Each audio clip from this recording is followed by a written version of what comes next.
Shalom, povo lindo que vai morar no céu. Bom dia, que Deus abençoe o nosso dia. Que seja um dia repleto de bênção, de paz, guardado pelo nosso Senhor e Salvador Jesus Cristo.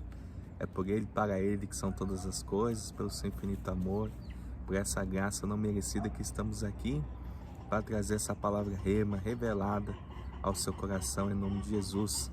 Esse maná, esse pão fresquinho do céu, iniciando mais um dia na presença do Senhor. Nós estamos em Juízes capítulo 8. A gente vai ver aqui as últimas realizações de Gideão. Amém, louvado seja o nome do nosso Senhor, aquele que é único e digno de toda honra, de toda glória e de todo louvor. Diz assim o texto: Gideão aplaca os efraimitas e mata os reis dos midianitas. Versículo 1. Então os homens de Efraim disseram a Gideão: Que é isto que nos fizeste, que não nos chamaste quando foste pelejar contra os midianitas? E contenderam fortemente com ele, porém ele lhes disse: Que mais te fiz eu agora do que vós? Não são porventura os rabiscos de Efraim melhores do que a vindima de Abiezer? Quando eu li aqui esses rabiscos e vindima, a princípio eu não sabia aqui, o que significava. E diz aqui que este conflito tribal mostra o início das tensões entre as tribos de Israel, que provocou a divisão do povo depois da morte de Salomão. Neste caso, porém, Gideão escolheu manter a paz, declarando aos efraimitas que mesmo os rabiscos, ou seja, os piores de Efraim, eram melhores que a vindima, os melhores de Abiezer, o clã de Gideão, possivelmente um provérbio antigo que refletia a superioridade de Efraim, ok? Aí fica mais fácil da gente compreender aqui o texto. Deus entregou nas vossas mãos os príncipes dos midianitas, Oreb e Zebe. Que pude eu fazer comparado com o que fizeste? Então, com falar-lhe esta palavra, abrandou-se-lhe a ira para com ele. Vindo Gideão ao Jordão, passou com os 300 homens que com ele estavam, cansados, mas ainda perseguindo.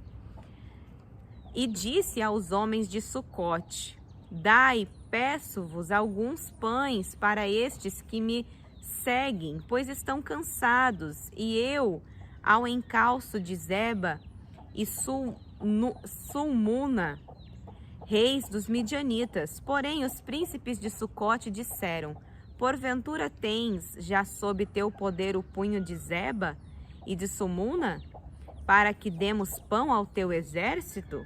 Então disse Gideão: Por isso, quando o Senhor entregar nas minhas mãos Zeba e Zalmuna, trilharei a vossa carne com os espinhos do deserto e com os abrolhos. Dali subiu a Penuel e de igual modo falou a seus homens. Estes de Penuel lhe responderam como os homens de Sucote lhe haviam respondido. Pelo que também falou aos homens de Penuel, dizendo: Quando eu voltar em paz, derribarei esta torre. Estavam, pois, Zeba e Zulmuna em Carcor, e os seus exércitos com ele, uns 15.000 homens, todos os que restaram do exército dos povos do Oriente.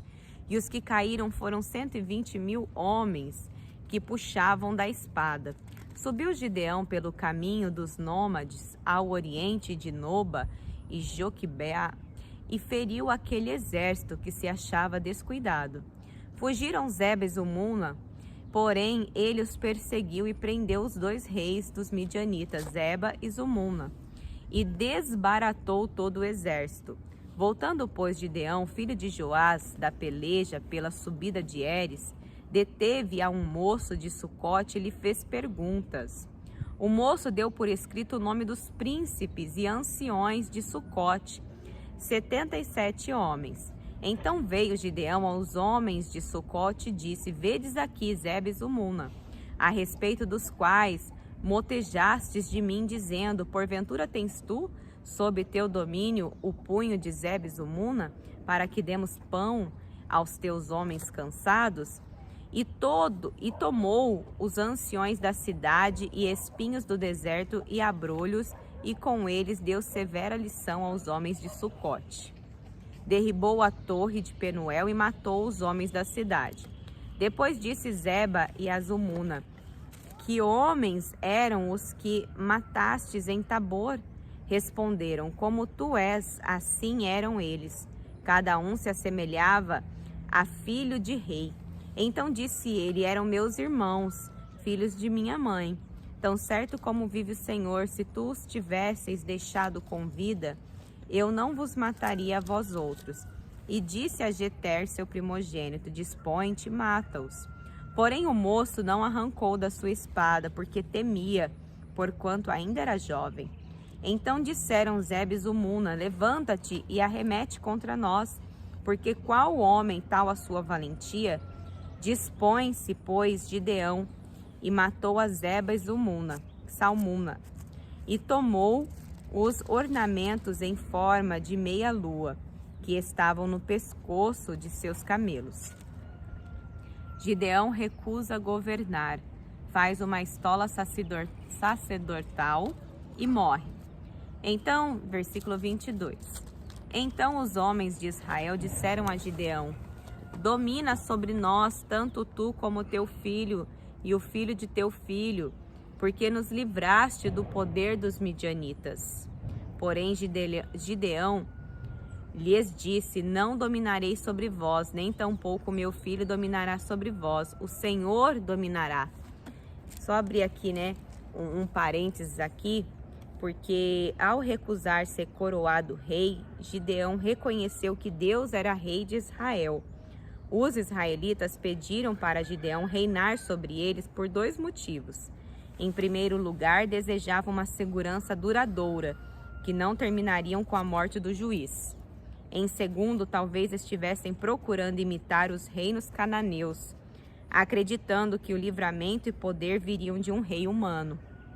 A resposta de Gideão parece uma crítica ao segundo motivo, pois ele incentivou o povo a depender do Senhor, sua única e segurança verdadeira. Disse-lhe mais Gideão: um pedido vos farei. Versículo 24. Dá-me vós cada um as argolas de seu despojo, porque tinham argolas de ouro, pois eram ismaetitas. Disseram eles: de bom grado as daremos. E estenderam uma capa, e cada um deles deitou ali uma argola do seu despojo. O peso das argolas de ouro que pediu foram 1.700 ciclos de ouro, afora os ornamentos que forma a meia-lua, as arrecadas e as vestes de púrpura que traziam os reis dos midianitas, e afora os ornamentos que os camelos traziam ao pescoço. Desse peso fez Gideão uma estola sacerdotal e a pôs na sua cidade em Ofra, e todo Israel se prostituiu ali após ela. A estola veio a ser um laço a Gideão e a sua casa. Assim foram abatidos os midianitas diante dos filhos de Israel e nunca mais levantaram a cabeça. E ficou a terra em paz durante 40 anos, nos dias de Gideão. Retirou-se Jerubaal, filho de Joás, e habitou em sua casa. Teve Gideão 70 filhos, todos provindos dele, porque tinha muitas mulheres. A sua concubina que estava em Siquém lhe deu também à luz um filho, e ele lhe pôs o nome Abimeleque.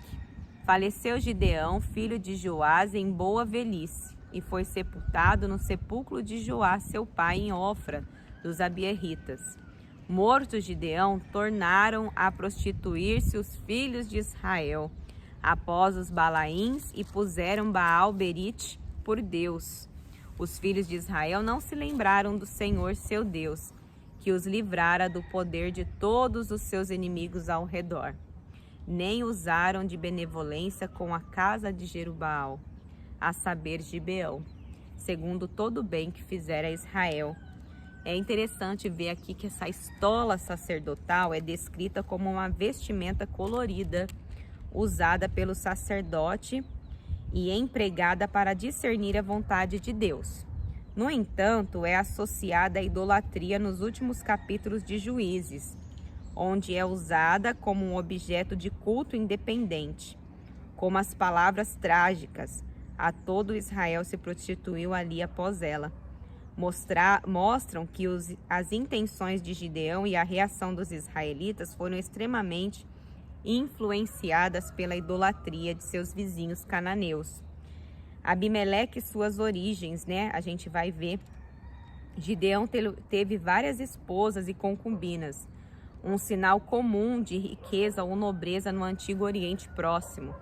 Os efeitos desastrosos desse costume em Israel podem ser vistos desde o tempo de Sara e Agar, lá em Gênesis 16:2, quando o matrimônio foi violado em decorrência da incredulidade nas promessas de Deus. A passagem faz uma distinção clara entre os 70 filhos de Gideão, todos provindos dele, e Abimeleque, filho de Gideão, com uma concubina em Siquém. É possível que essa concubina ainda morasse na casa de seus pais.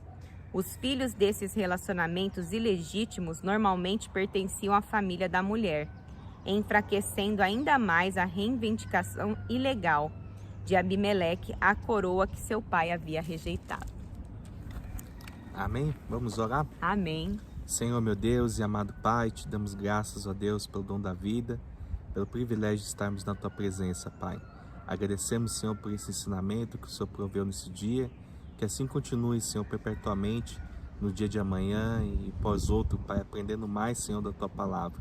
Nós te damos graças por tudo que o Senhor tem feito e ainda vai fazer sobre a nossa vida.